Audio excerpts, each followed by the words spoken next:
বুঝছো? সালামু আলাইকুম দর্শক, সবাই কেমন আছেন? আশা করি ভালো আছেন। তো আজকে আমরা এই যে একটা ছাদে পাইপ পারবো, এটা একটু সবার চেয়ে ভিন্ন। আসলে আমি দেখাই, এই যে আমাদের যে স্পট লাইট, হ্যাঁ, আমরা স্পট লাইটের ব্যবস্থা করেছি। চার কোলে আমাদের স্পট লাইট দেওয়া আছে, মাঝখানে একটা ফ্যান হুক দেওয়া আছে।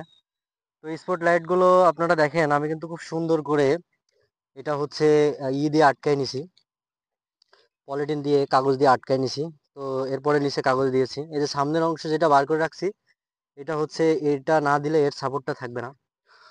তো এটা ডিবি, কিন্তু আমি প্রত্যেকটা রুমে থেকে ডিবি টানছি, এই বক্সগুলো আলাদা দিয়েছি এই যে সুন্দর করে।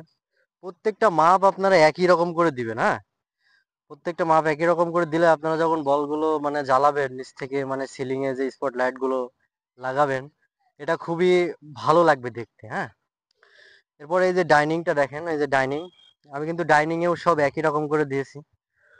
আমাদের ওই পাশটাতে ডিবির ব্যবস্থা করেছি, হ্যাঁ, এই যে এখানে এই পুরো আপনার বাড়িটায়, আরসিসি বাড়ির, যদি আপনি ডিবি দুইটা করতে চান, আপনি দুইটাও করতে পারবেন। আবার যদি মনে করেন যে আমি একটা বড় ইয়ে করে লাগাবো, তাও লাগাতে পারেন। আমি এখানে দুইটা ব্যবস্থাই করে রাখছি।